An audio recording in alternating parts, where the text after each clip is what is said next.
Pemirsa apa kabar? Jumpa lagi dengan saya Don Bosco Slamun dalam DBS To The Point. Dalam hitungan jam kita bakal meninggalkan tahun 2014. Tahun yang boleh kita sebut sebagai tahun politiknya Jokowi. Kita akan hadirkan seorang narasumber yang mengetahui dari dekat tentang hal-hal kecil yang mungkin tampak kecil, tentang bagaimana kemudian Jokowi ditunjuk menjadi calon presiden yang kemudian kita tahu sekarang menjadi presiden. Salah satu orang yang paling dekat dengan itu adalah Sukardi Rinakit. Mas Kardi, silakan Mas. Ayo. Aduh, Mas Kardi, lama tidak ketemu. Ya, sengaja menghilang. Kenapa menghilang? Sejak jadi ketua tim ahli pemenangan Jokowi JK harus menghilang. Kenapa harus menghilang, Mas? Kalau tidak menghilang, nanti statement saya sama dengan statementnya calon presiden kan bahaya. Iya, ini seperti sebuah hikayat. Itu seperti sebuah setengah dongeng tentang Jokowi menjadi presiden. Dari wali kota, lalu jadi gubernur, lalu kemudian menjadi presiden. Dan ada beberapa orang dekat yang tahu bagaimana peristiwa itu terjadi. Sebetulnya boleh Anda ceritakan sedikit? Kalau yang pertama dulu, ini bukan dongeng. Seluruh proses kepresidenan kita itu seperti drama politik tanpa skrip.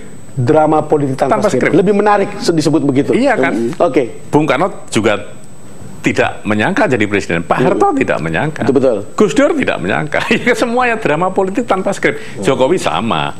Jadi Jokowi sama. Sebuah drama politik tanpa skrip yang wali kota, gubernur tiba-tiba memang menarik secara nasional untuk menjadi presiden. Tapi bukan berarti tanpa tidak kerja keras. Itu dengan kerja keras sebenarnya. Kerja keras. Iya. Lalu Jokowi, Anda ada dekat-dekat situ pada waktu itu. Dan saya tahu begitu banyak cerita tentang siapa yang layak dari PDIP yang akan maju. Dan nama yang sudah tidak asing kan adalah Ibu Mega.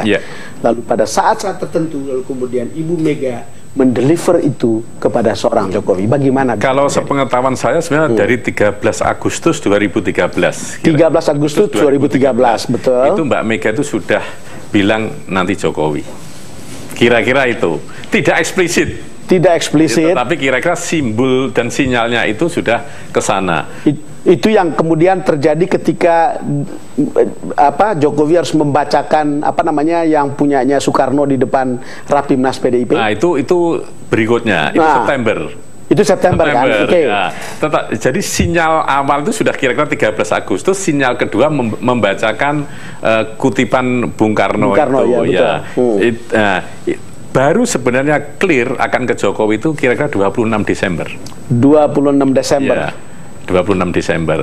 Awalnya kan orang masih bicara Mbak Mega 26 Desember itu inner circle paham akan ke Jokowi. Dan Anda tahu betul bagaimana terbelahnya orang-orang dalam sendiri sebetulnya apakah Jokowi apa bukan? Kalau mau jujur sebenarnya banyak yang dalam maunya Mbak Mega Jokowi. Mbak Mega Jokowi, betul. Kalau kita baca pada saat itu betul. Yang agak bertempur maunya langsung Jokowi, kalau mau jujur juga komandannya adalah Opa Sidarto, ketua MPR waktu itu. Ketua MPR pada waktu itu adalah yang mengumandani gerakan sebagai Opa Sidarto. Itu yang langsung harus Jokowi langsung. Karena mood publik memang ke Jokowi. Jadi itu bukan mood publik, bukan ke Ibu waktu itu. Jadi mood publik ke Jokowi. Jadi Mbak Darto ini nggak ada pilihan, harus Jokowi. Nah, jadi memang banyak versi yang beredar sekitar itu. Tapi betul kita percaya bahwa karena Anda ada sepengetahuan Anda yang dekat pada waktu itu adalah akhirnya Jokowi. Lalu kemudian orang bilang akhirnya juga JK. Nah, kalau JK itu kan listnya banyak yang mau, ya kan? Ya, misalnya Pak Luhut pasti, Hatta pasti, Riami Satria Kudu pasti, ARB pasti, Mahfud pasti, ARB Mahfud jauh, menunggu. ARB jauh itu. Enggak, ingin. Oh ya, ingin ya. Ini yang masuk list itu, dan yang adalah Pak JK. Pak JK. Nah, Ibu kalau tidak salah ini pernah dalam obrolan-obrolan itu Mbak Mega bilang, masa sih butuh tentara? Saya dulu wakil saya tentara kan tidak. Itulah mengapa Pak Luhut dan Riami Satria Kudu akhirnya tidak jadi. Nah, terus Pak Hatta tapi kan Pak Hatta juga punya bisnis ya, jadi tidak jadi gitu kan. Nah, tinggal dua, Mahfud dengan Pak JK kan sebenarnya. Nah, ini siapa? Nah, tiba-tiba memang Nasdem langsung mendeklar JK, nah, tinggal PKB. Nah PKB ternyata juga tidak ke Pak Mahfud kan akhirnya ke JK. Jadi ini pilihan politik. Meskipun ini juk ya juk. Joknya gimana? Juk mungkin kalau PKB dipimpin oleh Pak Mahfud jadi wapres, itu Muhaimin Iskandar nggak jadi ketua PKB lagi. Juk yang bisa jadi benar secara politik gitu. Mas, apa yang terjadi kemudian kita sampai pada ujung dari ketika Jokowi kemudian mendeklar atau mengumumkan pencalonan itu di Marunda. Kalau kita coba lihat dulu gambarnya sebentar. Saya tunggu komentar Anda setelah itu. Mendapatkan mandat dari Ketua Umum PDI Perjuangan Ibu Megawati Soekarno Putri untuk menjadi calon Presiden Republik Indonesia dari PDI Perjuangan. Dengan mengucap Bismillahirrahmanirrahim, saya siap melaksanakan. Saya ingat peristiwa ini, Mas. Saya mengetahui bahwa akan ada pengumuman dari Jokowi setelah ini kepada pers itu kira-kira 2,5 jam sebelumnya. Akan ada. Kalau tidak salah ingat, mungkin pada waktu itu hari Jumat. Biasanya orang Jawa punya hitung-hitungan cara-cara seperti ini. Anda kan orang yang pandai sekali membaca hal begini. Yang ini tidak. Yang ini tidak. Jadi sebenarnya gini, seingat saya tanggal 12 itu ya, 12 Maret itu sudah Mbak Mega sudah memutuskan Jokowi, sudah clear itu, udah clear ya, baru diumumkan tanggal 14 hari Jumat. Nah itu menurut saya bukan hitung-hitungan, dan Jokowi kebetulan juga pas ke Marunda. Marunda ada setting sedikit lah, politik ini kan butuh panggung gitu. Betul, kan betul. Ya. Biasanya penunjukan begini kan ada hal-hal di luar dari hal-hal yang mungkin ada hitung-hitungan yang tidak rasional. Kalau tidak rasional sebenarnya di masyarakat. Jadi konstruksi masyarakat kita itu kalau dari komposisi kan banyak petani padi. Dan itu mereka itu yang senior-senior itu, entah itu mereka tuh Islam abangan, Islam kejawen, atau yang betul-betul kejawen, atau yang tidak sama sekalipun, itu betul-betul percaya pada sebuah, saya lebih suka menyebut prediksi Jayabaya itu. Ada buku yang disebut yang diterjemahkan Sunan Ampel, Musasar. Nama bukunya itu Musasar. Itu katanya dibikin oleh Prabu Brawijaya terakhir tuh, Jongko Joyoboyo itu ya. Nah, itu ada bait yang begini, pada suatu masa nanti, dan ini diyakini oleh orang Jawa umumnya, pada suatu masa nanti akan bekas kerajaan Majapahit ini akan dipimpin oleh anak yang lahir di situ, bahasanya Timur Gunung Lawu. Nah, saya membaca tulisan Anda, silakan terus. Timur Gunung Lawu, anaknya kurus seperti Krishna, karakternya keras kepala seperti Baladewa, masa kecilnya susah tukang mencari kayu, rumahnya dekat sungai, pinggir sungai, gitu kan. Kalau pakai baju tidak pantas, ada tai lalat di pipi kanannya, dan punya pasukan banyak yang tidak kelihatan. Dalam ilmu politik ada pendekatan budaya politik. Ada pendekatan budaya politik. Saya lompat saja. Untuk Jokowi itu yang dikatakan oleh Ronggo Warsito itu Satrio Pinandito Kelayung-layung. Satria yang seperti bijak seperti Pandita, mungkin juga kurus kan karena sering puasa gitu. Kelayung-layung itu artinya mengembara yang tidak karuan. Dan ketika saya ikut kampanye Jokowi keliling itu, wah, sengsara bener. Saya ikutin di Jawa Timur, Mas. Ya, saya sengsara. Betul, saya setuju bahwa itu sengsara, dan itu masuk hotel biasanya jam 5 pagi, kita keluar hotel jam 8. Ternyata generasi 60-an itu bersatu, dan itulah Jokowi. Jadi bersatu. Nah, Mas Prabowo masuk dalam generasi yang pecah itu. Oh, itu ada perbedaan. Iya. Kan sama Mas Prabowo, Mbak Mega, Gus Dur, dan Pak SBY itu dalam satu garis generasi. Betul. Nah, mengapa Mas Prabowo tidak dapat dukungan luas dari generasi 60-an? Sekarang dengan gaya, kan dikenal dengan gaya belusukannya. Kemudian itu tadi kadang-kadang itu seperti tidak teratur gitu, kesana kemari dan kemudian turun ke bawah, dan untuk orang-orang sekitar itu sesuatu yang membuat itu letih. Itu apakah bagian dari cara generasi baru menikmati politiknya atau apa? Menurut hemat saya ya terjemahan lain. Kalau dulu kan selalu formal. Nah, generasi baru yang menerjemahkan politik adalah langsung sentuhan dengan masyarakat. Ini sebenarnya bukan barang baru. Raja-raja dulu juga belusukan langsung. Misalnya HB9.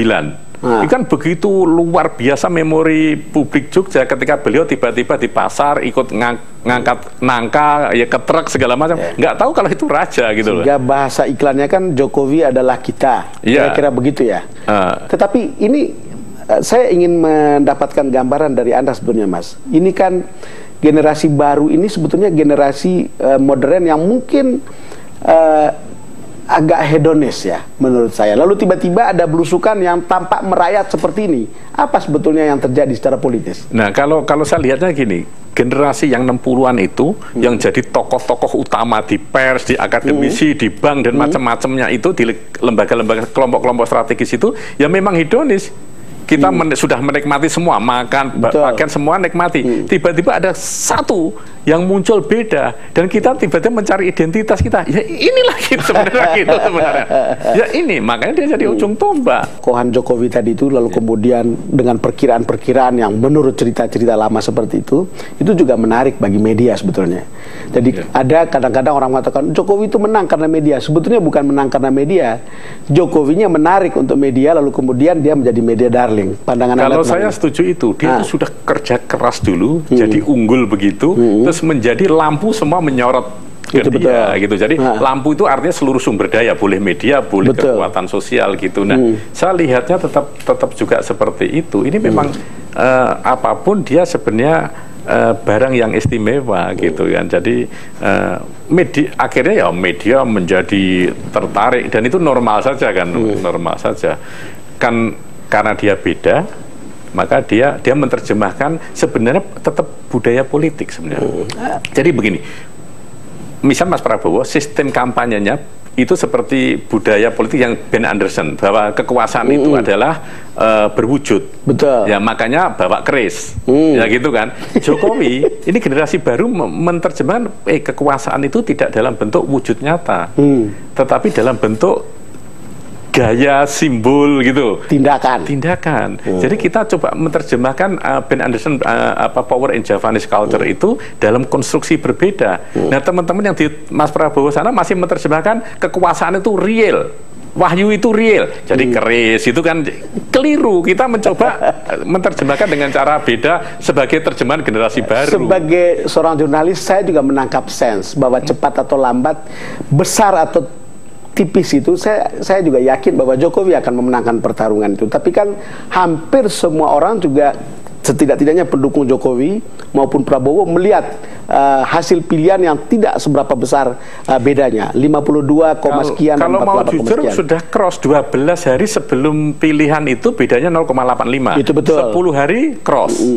Cross. Dan itu hanya diselamatkan oleh 3. Yang pertama, muslimat yang belum memilih itu akhirnya di-approach oleh saya nggak bisa sebut namanya gitu ya, nggak enak. Kan setidak-tidaknya kan mengangkat Kofifah, itu kan salah satu. Ini cowok. Cowok yang silakan. Dia sebenarnya artis, lucu, tapi muslimat begitu suka dengan dia, gitu ya. Keluhnya itu. Pertama. Yang kedua adalah kelas menengah perkotaan memang sudah ke Mas Prabowo. Maka itulah suka atau tidak peran dari konser Salam Dua Jari yang dimotori oleh Abi itu merubah semua cerita. Yang ketiga, suka atau tidak minoritas belum mengambil keputusan. Nah, jadi kaum minoritas itulah yang menjadi faktor ketiga penentu kemenangan rebound setelah itu. Saya ingin Anda dapat penjelasan Anda tentang konser Dua Jari, karena sebagai jurnalis kita juga melihat ini adalah titik balik untuk kemudian memperlihatkan bahwa Jokowi menjauh jaraknya dari 0, sekian menjadi sekian persen. Sudah cross. Cross per teori kalah. Ya. 10 hari sebelum itu vote itu udah cross. Per teori kalah. Apa yang terjadi di kubu Prabowo sampai kemudian itu kemudian ketika mereka cross lalu kemudian disalip lagi untuk kemudian Jokowi yang naik? Menurut saya timnya tidak cerdas melihat bagaimana memperkuat itu. Jadi gerakannya masih sama. Nah, kita lihat data mentah, kita lihat mendapat 3 temuan. Oke, yang khusus konsep salam 2 jari itu penting sebenarnya. Ini kan hampir sama dengan spin doctor. Abdi ya, yang ini spin doctor. Jadi Presiden Amerika kena isu selingkuh gitu kan, bingung. Terus dia pura-pura bikin film fiktif tentang perang ini. Kirim pasukan gitu. Nah, itu pulang pasukan itu jadi pahlawan. Yang mengendorse ini karena presiden kita menjadi menang perang itu. Ini kan sama.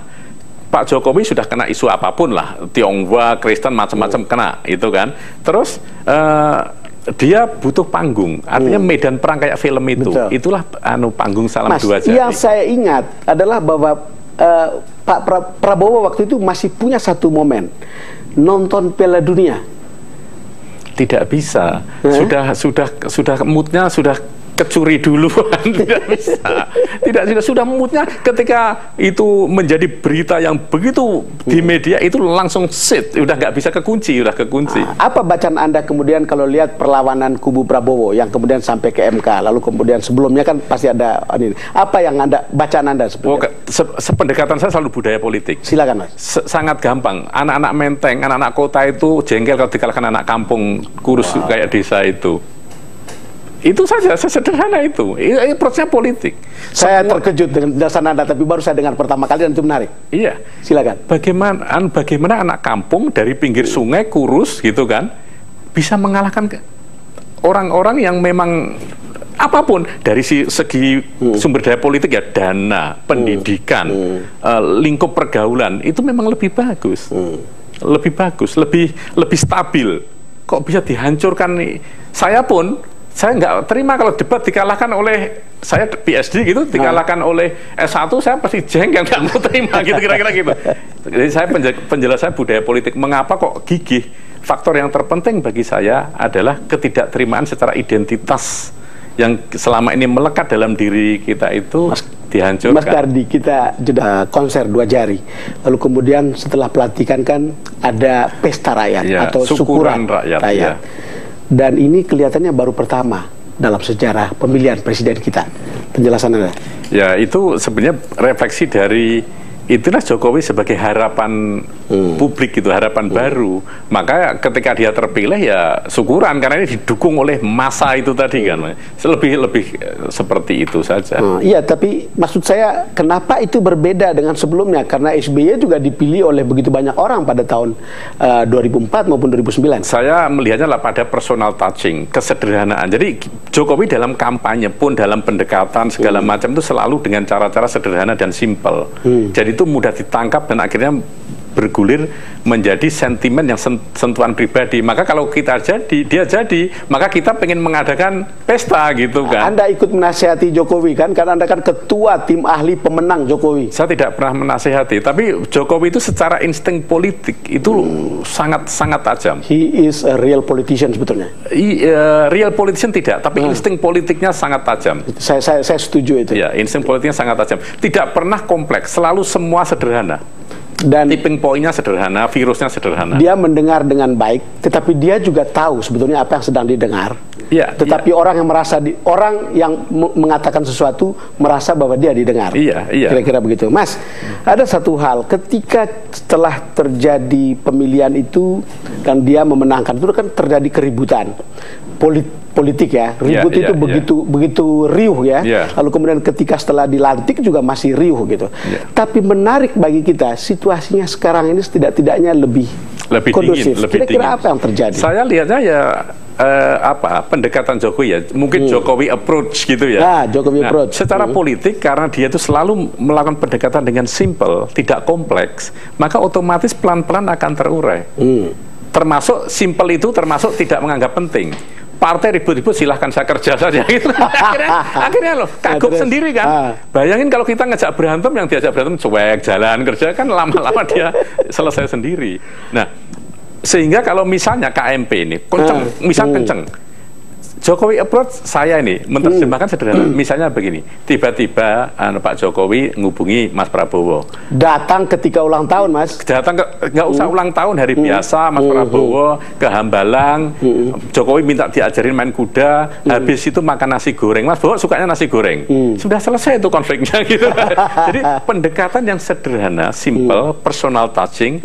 Ini memang akhirnya mendinginkan politik. Maka Jokowi kan sering ngomong, nanti politik kan selesai sendiri. Itu betul. Iya kan, itu nanti karena approach-nya karena memang begitu. Tidak politicking.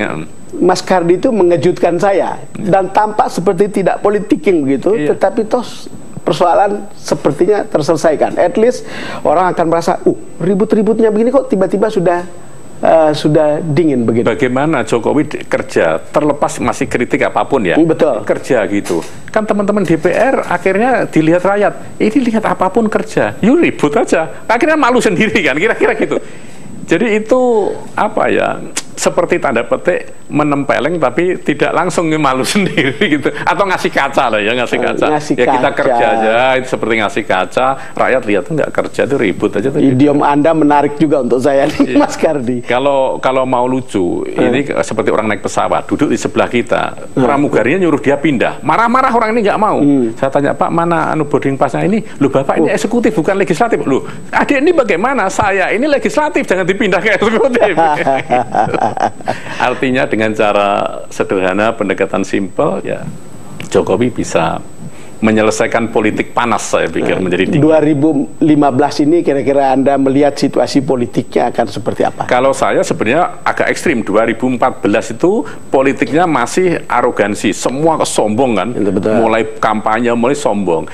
Mulai sombong, tapi sebentar, sebelum Anda teruskan. Iya. Dan menganggap enteng Jokowi, mungkin ya? Iya. Terus sekarang mendingin. Jadi sehingga